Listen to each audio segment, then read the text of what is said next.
18 horas em ponto, hora de começar a nossa live. Hoje há pedidos, né? A gente traz um assunto relacionado a Merger Acquisition e governança, né? Então, assim, foi bastante bacana, né? Pessoas que acompanham o nosso trabalho de disseminação de governança, né? Da popularização da governança, acabou sugerindo esse tema, né? E foi justamente o nosso líder regional, o Felipe Silveira, lá de Belo Horizonte, né? E para trazer, para falar desse assunto, né, nada mais, nada menos do que o meu amigo José Venâncio, né, e um profissional que domina o assunto, né? Então, entrego para você aí, Zé, para fazer a sua introdução, né? E aí a gente já começa o nosso bate-papo aí a respeito de Merger Acquisition e governança. Opa, muito obrigado, Yuri. Prazer conversar com todos aqui. Só um detalhe, nós somos uma boutique de M&A, tá?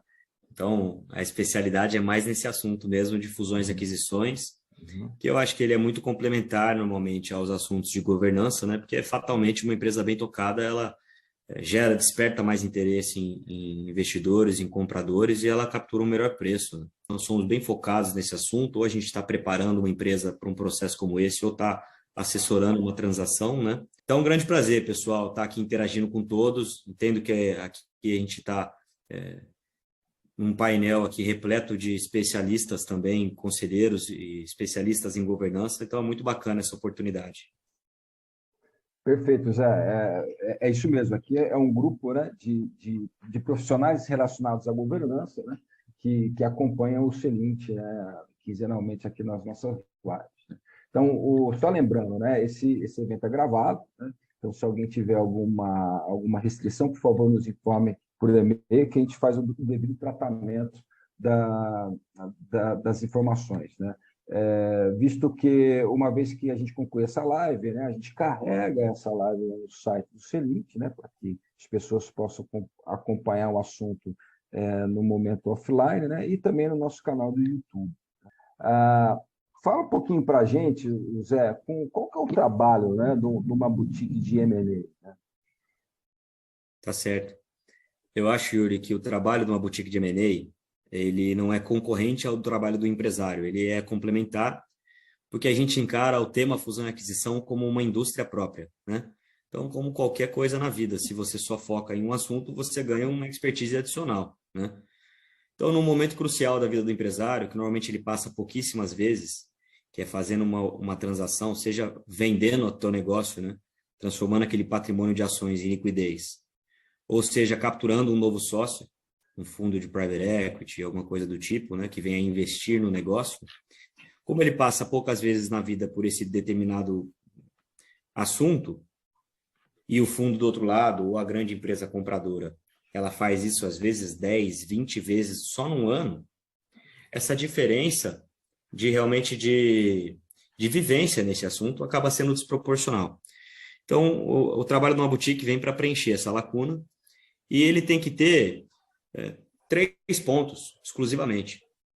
Ele tem que ser para aumentar o preço do ativo, trazer mais segurança para a transação, expor os dados, seguir um regime de confidencialidade. São temas muito sensíveis que pode despertar um caos operacional ou mercadológico no negócio, né?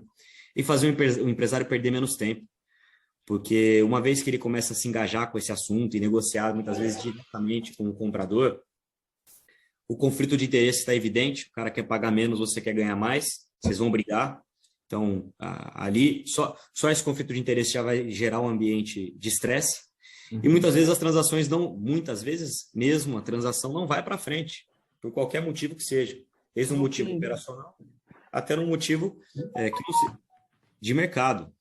Então, para o empresário não perder esse assunto, nós funcionamos como se fosse um para-choque, né? Entre esse processo e o dia a dia dele, para ele focar no que realmente dá dinheiro, que é a operação dele hoje. Enquanto o contrato não está assinado, o cheque não está na conta dele, isso aqui é pura ilusão, né? E é meio mental, Yuri, porque a partir do momento que o cara vê ali uma proposta, não vinculante ainda, de 100 milhões, ele já começa a gastar o dinheiro na cabeça, né? Então serve como um alicerce nesse momento delicado, né? Por estarmos acostumados nesse tipo de ambiente. Bacana, Zé. Obrigado aí pela introdução. Lembro vocês que é enriquecedor receber as perguntas, né? É claro que a gente já tem um script pré-estabelecido, né? Mas a gente sempre vai dar preferência para as perguntas que vão aparecer, né? Então, por favor, registre suas perguntas no bate-papo, né? Que a gente já faz a tradução e entrega aqui para o Zé Venâncio poder Opa. responder, né? Lembrando também que lá no nosso bate-papo tem tanto o meu LinkedIn quanto o LinkedIn do José Venâncio, né? Mas vamos lá, Zé, avançando um pouco mais no assunto, né? Então, baseado na sua experiência, né, quais são as variáveis, né, que você percebe, né, como descuidados nas empresas, né, acabam corrigindo, né, antes do processo antes da conclusão do processo de merger acquisition? Nosso público, Yuri, são empresas familiares, empresas de médio porte, que imagino que Uhum, também boa parte do público dos presentes aqui hoje. Então, os uhum, problemas eles são recorrentes. O ambiente empresarial brasileiro ele é hostil e por uma questão de sobrevivência e vantagem competitiva, o empresário muitas vezes acaba criando um balanço uhum, e um controle financeiro voltado para dentro de casa, não para fora de casa. Então, poxa, o cara está no lucro real, ele despesa o balanço para oferir menos imposto de renda. uhum, Ele contrata os funcionários pela empresa no Simples para pagar menos imposto sobre folha, e tem outro CNPJ, que é o CNPJ que ele fatura os negócios. Então, assim, tem uma lista de pontos que normalmente começam do ponto de vista contábil e financeiro mesmo, uhum, que a gente acerta de uma versão ajustada. Nosso trabalho não é profundo na gestão, a gente quer participar do momento da transação. Então, a gente uhum, tem um período ali de uns 90 dias, às vezes a encrenca é muito grande, vai para 120 dias, 150 dias, onde a gente está padronizando, normalizando o ambiente financeiro dele, para ter uma versão ajustada que de fato demonstre a geração de caixa daquela empresa, né? Pelo menos dos últimos 3 anos e o ideal dos últimos 5 anos, para só a partir daí a gente avaliar a empresa e a gente propor um roadshow, uma conversa com investidores. O trabalho é prévio. Se a gente chega uhum, num desfecho que essa empresa não está operacionalmente viável para ir para o mercado, a gente pisa no freio. Fala, não, uhum, espera, seu momento não é de vender empresas. Você precisa melhorar aqui seus indicadores, você precisa aprimorar sua governança, montar um conselho de uhum. pessoas que já tenham vivido isso e consigam te auxiliar na prática, né? Para poder seguir com essa transação, porque se a gente for desse jeito, a gente não vai ter sucesso. Então, a primeira etapa é, primeiro a gente constrói essa tese, esse business case aqui, para depois ter qualquer tipo de negociação. A gente nunca intermedia, né? Uhum. Então, essas são as situações. Tem também situações que fogem do ambiente financeiro, contábil, e vão para o ambiente familiar, cargos distribuídos entre famílias que muitas vezes não deveriam estar lá, e está impactando Uhum. a visão operacional real daquele ativo. Então, tudo isso tem que ser acertado antes da gente começar esse processo. Às vezes, uma disputa societária, não tem como a gente ir para o mercado, sendo que está tendo um litígio entre os sócios. Ou uma empresa que tenha 15 sócios e, sei lá, a maior parte não quer vender, uma parte quer vender. Aí o processo vira meio uma assembleia de condomínio ali, né? Então, tipo assim, esses problemas têm que estar sanados nessa fase de preparação para só então a gente começar a tentar negociar esse ativo. Você trouxe três exemplos, né? Os três exemplos completamente ligados com governança, né? Então, Todos. faz muito sentido mesmo o tema Merger Acquisition e governança, né? Na relação ganha-ganha, né? Agora, voltando lá para o primeiro ponto, Zé, ah, qual é a partir do momento que vocês fecham um contrato com uma empresa para fazer o merger acquisition, até o diagnóstico, né? É momento ou não de avançar, né? Ou no sentido de que, olha, tem uma série de tópicos que a gente precisa consertar antes de avançar. Esse ciclo de quantos meses? Na média, 3 meses. São 3 meses. 90 Pô, dias, é mas rápido. pode chegar a 5 meses, por exemplo. Uhum, E eles nunca conflitam com um trabalho mais longevo. A uhum, empresa, independente de um processo de fusão e aquisição, ela tem que sempre investir na governança dela. E essa vai ser sempre a nossa recomendação. A gente pode estar tocando o M&A aqui. Da mesma forma, a gente vai continuar falando, olha, não começa a gerir a sua empresa como se você fosse vender ela daqui a 6 meses. Continua tocando o barco, e adotando melhores práticas, como se você fosse ter esse negócio para sempre. Uhum. Porque do outro lado, o cara que está avaliando, seja um fundo, seja uma grande empresa, ele captura isso, né? A empresa que está sem planos é uma empresa que fica órfã, ela tem que estar sempre investindo, Uhum. buscando novos padrões de governança, melhorando a transparência da sua gestão, né? Então, nunca Uhum. concorre com esse assunto, sempre complementar. Quer dizer, você está trazendo o ponto que a gente sempre debate, né? Quando você entra numa empresa para fazer o merger acquisition dela, para prepará-la, né, para esse ponto, se ela tem uma governança madura, o serviço de vocês é muito mais facilitado e provavelmente o múltiplo vai ser maior, correto? Totalmente. Uhum. Já tiveram processos, inclusive, que quem fazia o meio-campo e o nosso cliente era o conselheiro. Ele que ele já estava no ambiente operacional da empresa, então ele não ia ser um intruso. Ele conhecia do nosso mundo, conhecia do mundo deles e participava, junto com todos nós, da transação. Bacana. Bacana. Chegaram três perguntas aqui. Eu vou começar de baixo para cima aqui. O Eusébio, né, traz o ponto, né? Quais os principais motivos que os proprietários querem vender uma empresa? Eu acho que tem alguns motivos. Existe um motivo de uma oportunidade de crescimento. Uhum. Então, imagine-se na pele de um supermercadista, né? O cara tem uma rede ali que já está faturando seus 500 milhões, algumas unidades, todas localizadas em uma região específica, ele ainda Uhum. não tem uma abrangência estadual ou nacional. Ele começa a ver a sua operação ser agredida por uma concorrência ferrenha. O Carrefour começa a chegar lá, Uhum. bota um atacadão do lado dele, aí de repente tem um açaí. Ele chega num ponto que ou ele começa a comprar os concorrentes menores, ou ele começa a abrir mais lojas, ou vai ficar cada vez mais difícil para ele, né? Uhum. Ou uma empresa que está crescendo muito, foguete ele é rápido para cima e ainda mais rápido para baixo, né? Quando uma empresa está crescendo muito, ter um sócio capitalizado como um fundo, muitas vezes, Uhum. não é só a capacidade financeira que ele te dá e a melhoria de gestão que ele te agrega também, mas ele é um grande selo de qualidade. Uhum. O mercado para de olhar assim, como que essa empresa está crescendo tanto? Começa a olhar assim, nossa, a empresa do Pátria está crescendo, meu Deus. Perfeito.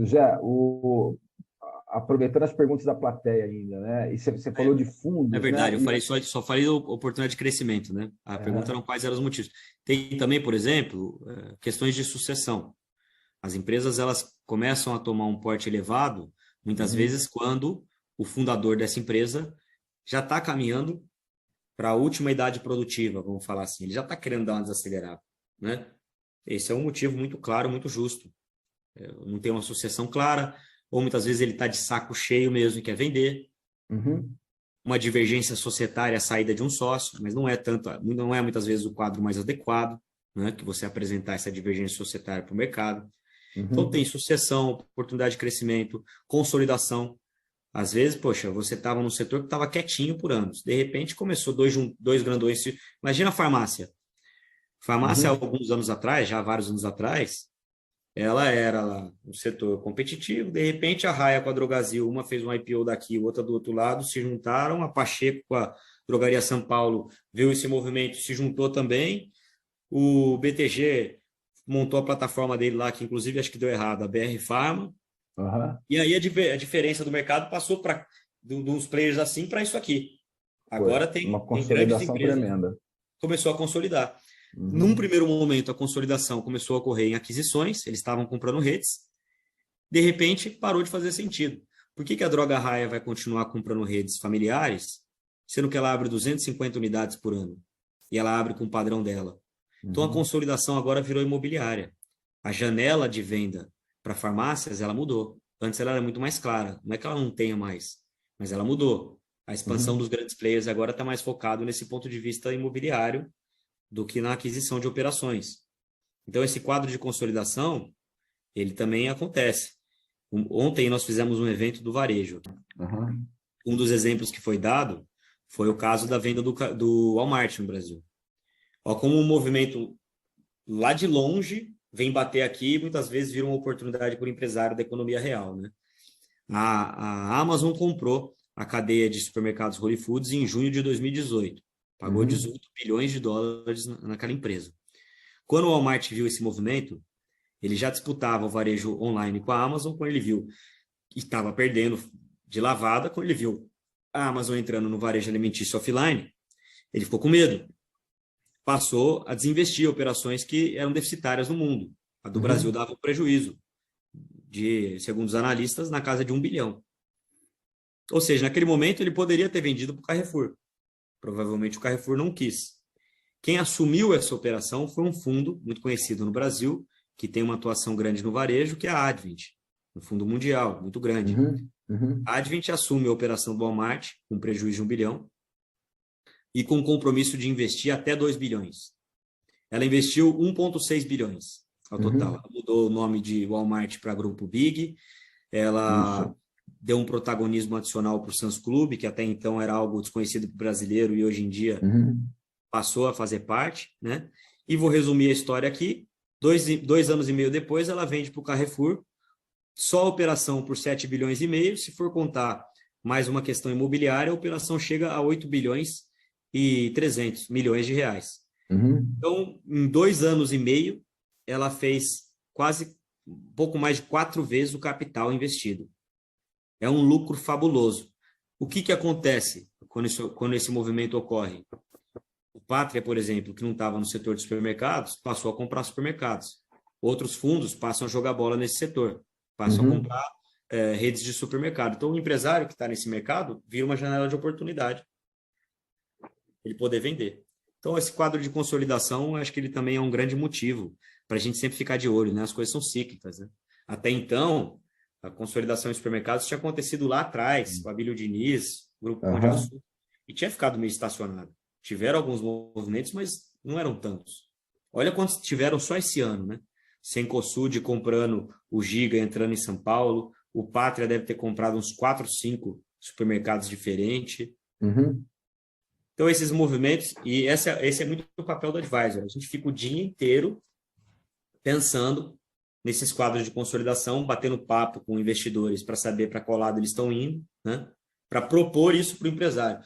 Nosso negócio não funciona muito no formato de consultoria. Ele fala, vamos ver um valuation, vamos fazer um valuation, ver o que dá. Não. Se o setor tem oportunidades, já tem plataformas de private equity, já tem compradores querendo atuar, a gente acha que tem um grande potencial. Vamos fazer esse estudo. Pode falar. Então você está trazendo o ponto do inverso, né? Tem o empresário que te procura para fazer o merger acquisition e tem também a prospecção inversa, né? Faça a consolidação, vocês vão atrás de propostas. É isso que eu estou entendendo aqui do ponto que você traz. E a prospecção inversa, eu acho que hoje é o grande diferencial. As melhores transações que a gente tem hoje, o empresário, no primeiro momento, não queria fazer. Mas não é que ele não queria. Ele não estava acostumado com esse assunto. Ele era mal abordado. O assunto não chegou até ele. Mas vamos lá, voltando para o ponto, né, quando você destrinchou esse assunto, eu identifiquei pelo menos 3 gatilhos, né, que são muito comuns à questão da governança. A questão da sucessão, né, e realmente, às vezes, a saída da sucessão é uma venda, né, a questão do desalinhamento entre sócios, né, o desentendimento, né, o desacordo entre sócios, e a questão, quando a gente vai para a questão da consolidação, a perenização do negócio, né? Uma das formas de você não desaparecer é você consolidar, né? Sim, você passa a ter um sócio ou mais sócios na operação, né? Mas você estava falando, no seu ponto, você trouxe 2 assuntos que estão relacionados com perguntas que estão no nosso, inclusive no nosso script, mas também está aqui no nosso chat, né? Olhando para 2023, né? Do ponto de vista de merger acquisition, qual é o mercado aí que está mais aquecido? Eu vou falar da foto de hoje e da leitura potencial, porque a mudança foi drástica. A gente tem uma nova agenda econômica ainda indefinida a se descobrir. Mas a foto de hoje, nós temos uma atuação muito concentrada no agronegócio brasileiro, porque, na nossa opinião, é o grande setor que compete a nível global com o mundo. O menor custo de produção do mundo uma cultura já instalada, empresas formidáveis, empresários muito bons. A gente realmente navega muito nesse mundo e eu preciso falar para vocês que você fica impressionado com a pujança do agro brasileiro e a capacidade mesmo desses empreendedores. Eu acho até que existe uma agenda muito negativa de comunicação do agro brasileiro. Então, o agro brasileiro, todo o varejo, desde redes varejistas a empresas que tenham produtos vendidos no varejo, que cheguem no consumidor final, no CPF, ou seja, tem uma base de clientes bem pulverizada, reconhecida pelo varejo. A gente entende que isso são ativos bem valiosos. Saúde é um setor que a gente atua bastante também, porque saúde já vem de um quadro de consolidação há muito tempo, né? Mas hoje, na nossa opinião, e é onde a gente tem uma lupa mais aguçada, estão criando muitas oportunidades dentro das clínicas, dentro dos nichos de especialidades. Ortopedia, oftalmologia, os ativos são pequenos, no entanto, as vendas são rápidas e caras. Então, esse nicho de especialidades em saúde, né? Energia, o Brasil ele tende a ser o grande palco para energias renováveis do mundo daqui para frente. Eu acho que, inclusive, essa é uma grande oportunidade. E, para mim, acho que o ponto de estar falando com vocês aqui é muito legal nesse ponto. Até para a gente valorizar um pouco as características que a gente tem no nosso mercado doméstico, né? Porque, realmente, essa agenda política ela é terrível para nós, sempre jogou contra, a gente vive num ambiente que é hostil, é difícil, empresários que não merecem muitas vezes ter seu negócio acabado. No entanto, são características únicas. A gente pode se tornar uma grande potência mundial energética e nós somos um país muito friendly para o mundo, né? Ontem a pauta lá no evento que nós fizemos foi muito essa, né? Muito convidativo para o cara vir para cá. O ambiente ele é estável e você tem certa segurança institucional, né?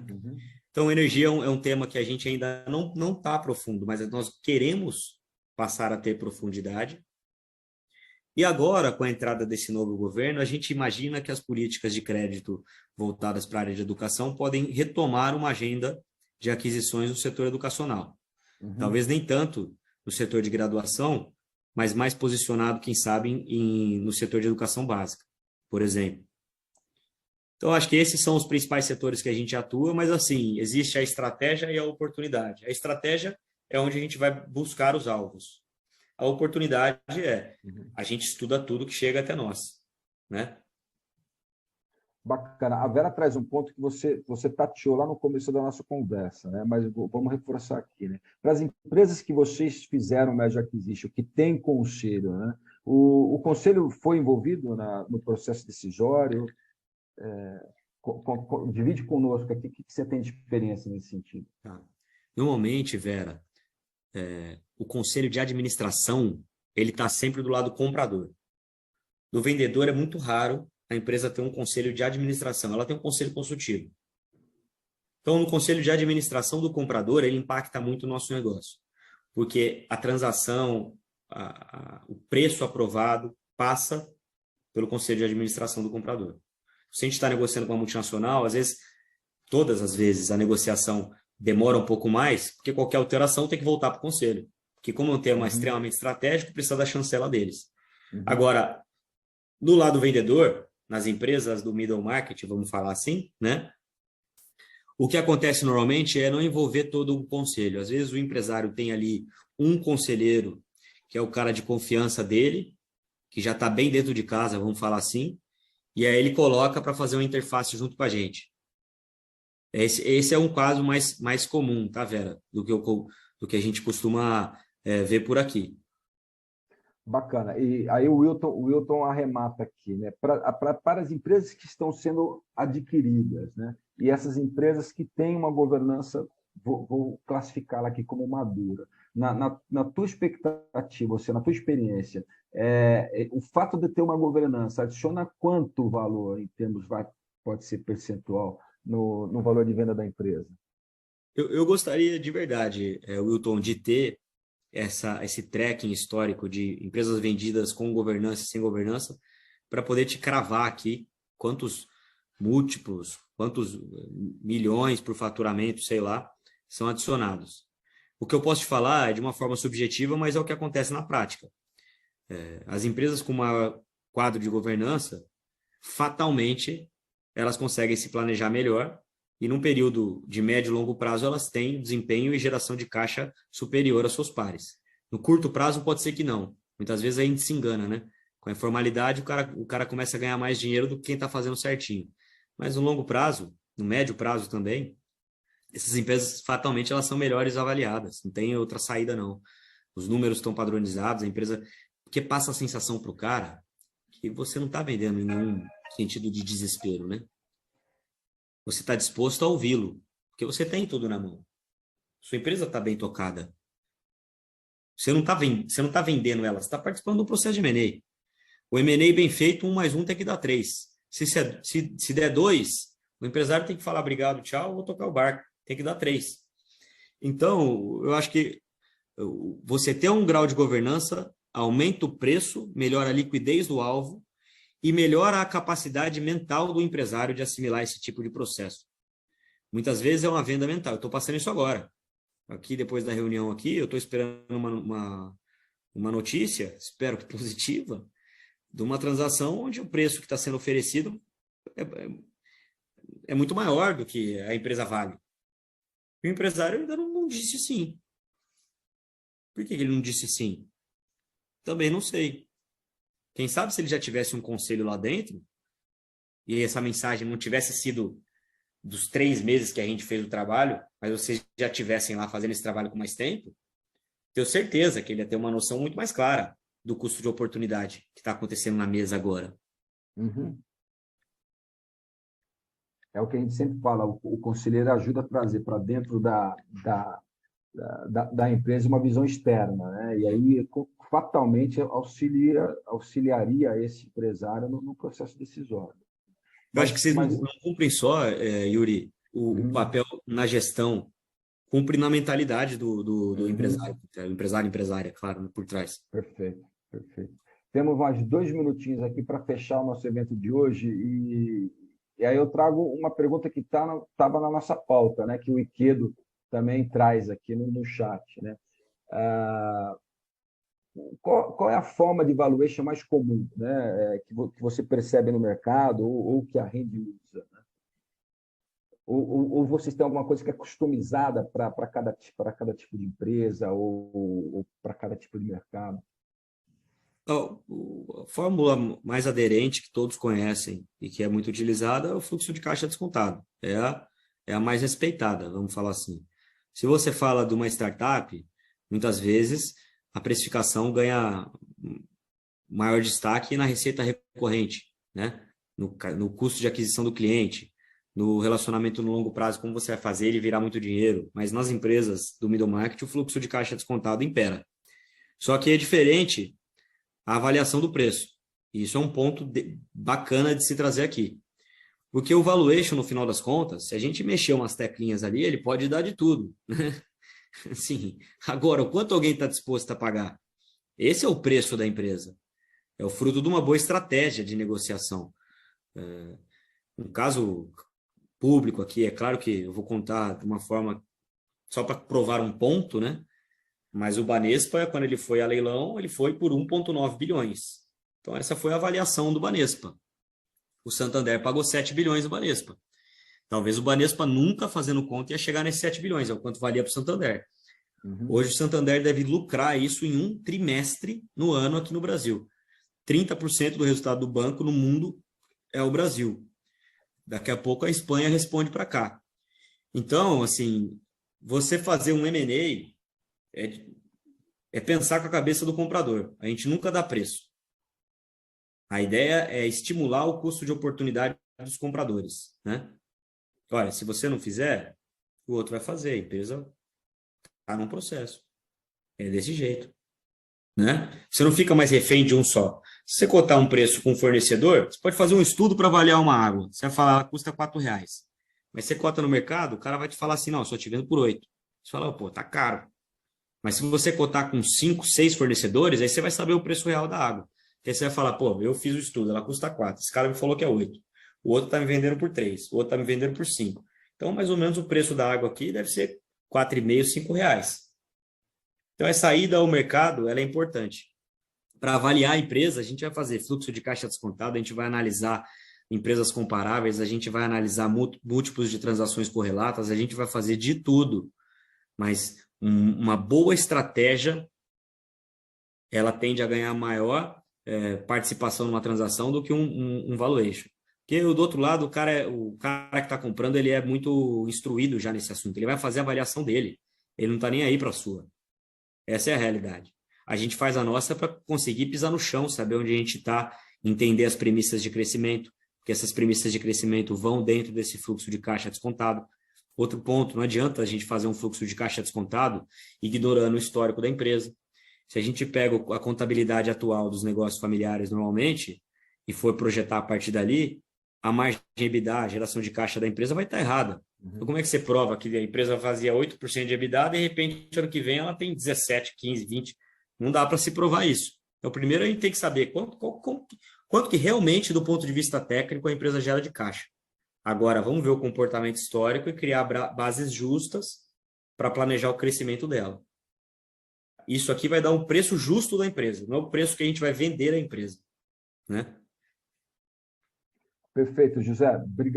Brigadíssimo. Aí avançamos 2 minutinhos do tempo. Só lembrando aí, conselheiros, o assunto valuation, merger acquisition é um assunto que faz parte da pauta recorrente do Conselho. É necessário que esse assunto seja debatido pelo menos uma vez por ano, porque as ofertas, né? E vocês viram que o José compartilhou conosco, né? Às vezes você está lá quietinho, fazendo o seu dia a dia, né? E vem o José e oferece aí o serviço, porque ele percebe que o mercado está quente, né? E que o negócio é um negócio atrativo aí para uma possível merger acquisition, né? O contato do Zé Venâncio, ele está no nosso site, aqui está no nosso bate-papo, então ficam à disposição de conversar com ele fora da sala. Ficaram aqui várias perguntas, né, sem responder, mas aí eu e o Zé, a gente trabalha nisso, e assim que a gente carregar essa live no site, as perguntas vão estar respondidas ali, e a gente informa vocês, né, de que elas estarão disponíveis, né?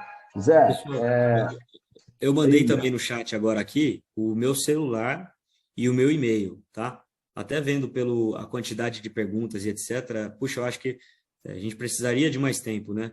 Para mim é uma oportunidade muito bacana falar com vocês aqui hoje, porque o dilema do empresário com M&A hoje ele é muito mais cultural do que qualquer outra coisa.